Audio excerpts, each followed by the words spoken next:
মূল্যবৃদ্ধিৰে ৰাইজৰ ওপৰত প্ৰথমটো ৰামটাঙোন হিমন্ত বিশ্ব শৰ্মাৰ নেতৃত্বাধীন বিজেপিৰ নতুন চৰকাৰখনৰ এই 5 বছৰত অসমৰ জনগণে নাকেৰে মাটি চুই যাব লাগিব।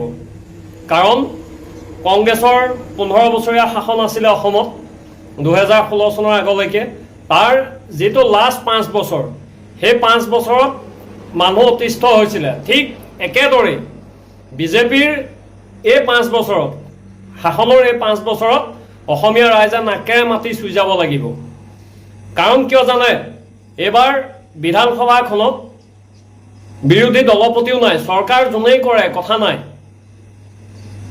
জনসাধাৰণৰ কাৰণে সদায় ভাল বিৰোধী শক্তিশালী হ'ব লাগে, কিন্তু এবাৰ বিৰোধী শক্তিশালী হোৱাটো দূৰৈ কথা, বিৰোধী দলপতিও নাই। কাৰণ অসম বিধানসভাত 126 জন বিধায়কৰ ভিতৰত বিৰোধীৰ দলপতি থাকিবলৈ হ'লে, বিৰোধী শক্তিশালী হ'বলৈ হ'লে 100 নহয়, তাৰ 21 জন বিধায়ক লাগে বিৰোধীক। কিন্তু এবাৰ বিৰোধীয়ে পালে মাত্ৰ 19 জন বিধায়ক।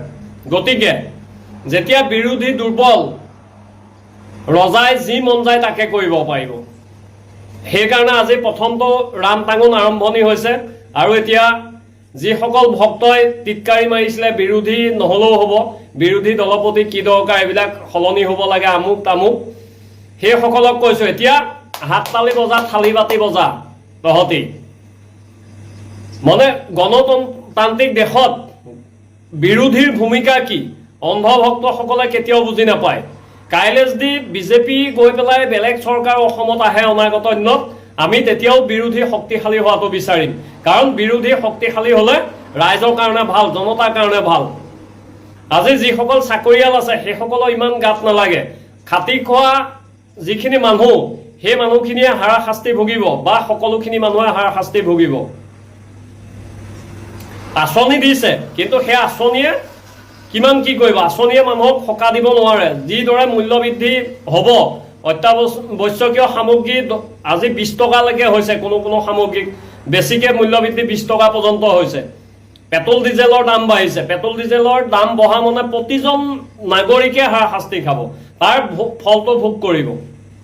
কাৰণ গাড়ী এখন যদি কোনোবা এটা জেগালৈ যাওঁতে বেমাৰী এজন মেডিকেল নিব হ'লে আগত যদি 1000 টকা হৈছিলে, আজি তাৰিখৰ পৰা 200 টকা বেছি ভৰিব, 1200 টকা বেছি ভৰিব। তাৰ মাজত টোল গেট কিবা কিবি আছেই। গৈ থৈ য'ত 1000 টকা আছিলে এতিয়া 1500 টকা হ'ব, 500 টকা বেছিকৈ ভৰিব। আৰু বিৰোধীবিহীনভাৱে একক সংখ্যাগৰিষ্ঠৰে যেতিয়া চৰকাৰ গঠন কৰিছে, এইখিনি হোৱাটো স্বাভাৱিক। অসমৰ ৰাইজে ভোগ কৰিবলৈ সাজু হওক।